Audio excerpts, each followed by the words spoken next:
Chapter 3, Mishnah 5. The next 5 Mishnahs deal with the laws of Avelus, mourning, as they apply during a festival. Some of the general laws of mourning are also discussed. The following is an introduction to some of the basic terms and concepts that will be mentioned over the next several Mishnayos. A person is obligated to mourn the death of his close relative, father, mother, brother, sister, son, daughter, or spouse. Mourning is divided into 2 periods for most relatives and 3 for parents. Different prohibitions apply during each period as follows. As soon as the deceased has been buried, the mourner enters the 7-day period of Shivia, 7, which is the most intense period of mourning. From the end of Shivia until the 30th day after the burial, the mourner is in the period of Shloshim, 30. During that time, a lesser level of mourning applies. After Shloshim, the person is no longer subject to any mourning restrictions, unless he is mourning a parent, in which case certain mourning restrictions continue to apply until the end of the 12 months. During Shiva, the mourner may not take a haircut, wash his clothes or wear freshly laundered clothing, bathe, smear himself with oil, engage in marital relations, wear shoes, perform work, learn Torah, or greet others. After Shiva, none of these restrictions apply except for taking a haircut, as well as certain restrictions that apply to wearing freshly laundered clothing. A mourner during Shloshim may not, except under certain circumstances, get married or attend celebrations. He also may not take a long trip for business purposes. In the case of one who is mourning his father or mother, a less strict form of these restrictions apply for a longer time, usually until the end of 12 months.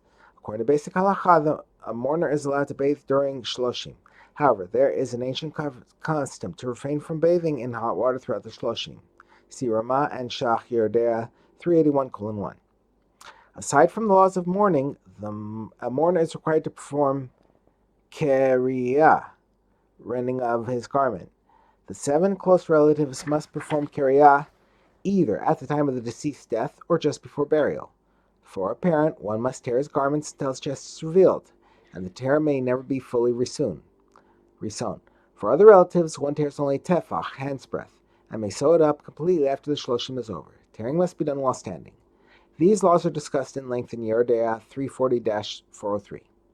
The first Mishnah of this section discusses what happens when a festival falls during the Shivia or Shloshim.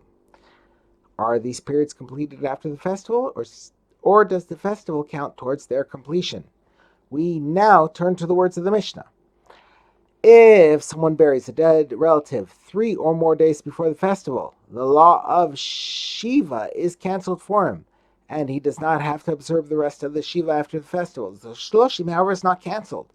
If the burial took place 8 or more days before the festival, so that the Shiva ended and the Shloshim began before the festival arrived, then the law of Shloshim is canceled for him, and he does not have to observe the rest of the Shloshim after the festival. It is an accepted rule that Shabbos does not cancel Shiva. The Mishnah explains why it is that festivals cancel Shiva and not Shloshim, while Shabbos does not. It is because the earlier sages said Shabbos counts as one of the days of Shiva and does not cut it short. Rather, the Shiva continues after Shabbos. The festivals, however, cut the Shiva short, as taught above, and they do not count towards the Shiva.